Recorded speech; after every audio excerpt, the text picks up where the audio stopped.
অবশিষ্ট হইলাম, এখন তো দুপুর হয়ে গেছে, এখন তো দোলাতে তো দুপুরের খাওয়ান খাইতে হইবে না। তার কে বাসায় যাবো, পেট তুমি তোর বাসায় যাইল।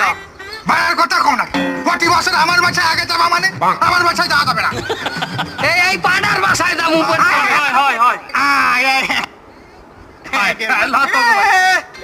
আইছে আমার বাড়িতে যাইবে, এবার তোরা প্রত্যেক টিভি বেরম করো, আমার বাড়িতে আগে যাও। মাই কইছে যে বান্দর গুলা বাড়তে এলে জোতাইতে দিব, খাবি ঈদের দিন জোতার বাড়ি খাবি। তাহলে ওর বাসায় না যাইতে পারলে হলে তোর খাবি ঈদের দিন জোতার বাড়ি খাবি। তাহলে ওর বাসায় না যাইতে পারলে হলে তোর ভাই আমার তোর তোরে কিন্তু একদম পাড়ায় মেরে ফেলবো। প্রতি ঈদে আমার বাড়ি যাওয়া যায় না, আজকে তোর বাড়ি আগে যাবো। চল এই চল আগে। দাঁড়া, আমি একটা বুদ্ধি দিই। আমরা প্রত্যেকের বাসায় যাবো, কিন্তু অল্প অল্প করিয়ে খামু। সবার বাসায় যাওয়া হইবে, তাই না? ঠিক আছে, প্রত্যেকের বাড়ি যাবো, অল্প অল্প খাবো। এই খাইয়ে যাইয়া বিয়ালে আমরা যাবো চিড়িয়াখানা।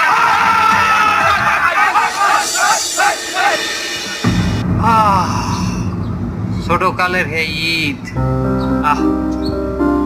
কত সুন্দর আছে আমাকে শৈশবের ঈদ। ওই ঈদ আর জীবনেও মনে হয় যেন পাবো না। বন্ধু সৌরভ, তোমার বাসার খবর কি? তোমার বাসায় ঈদ কেমন চল? আমার তো সোহাল ভাই আমেরিকায় পাঠাই দিছি। চিন্তা করেছি তোরা মানুষের মতো মানুষ হ। বছরে একটা বার একটু ফোন দিয়ে শোনে না বাপ কিরাম আছে।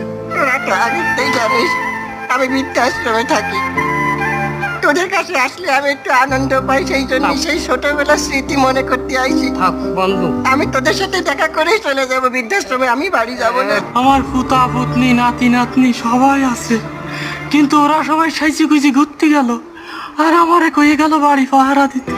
এই শৈশবকালের ঈদ আর মনে হয় যেন পাবো না। কত সুন্দর আমরা বন্ধুরা মিলেই একসাথে কত মজা করছি। হে ঈদ মনে হয় না আর এই জীবনে পাবো না।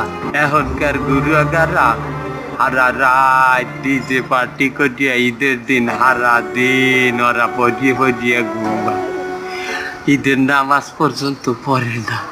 এখনকার গুরুগারার দ্বারা ঈদের দিন আর শুক্রবারের ছুটির দিনের মধ্যে কোনো পার্থক্য নাই। বন্ধু, আমরা আর এক এই ছোটকালের নান আমরা একাত্র হইয়া আমরা কোনো জায়গা দিয়ে ঘুরিয়ে আসি।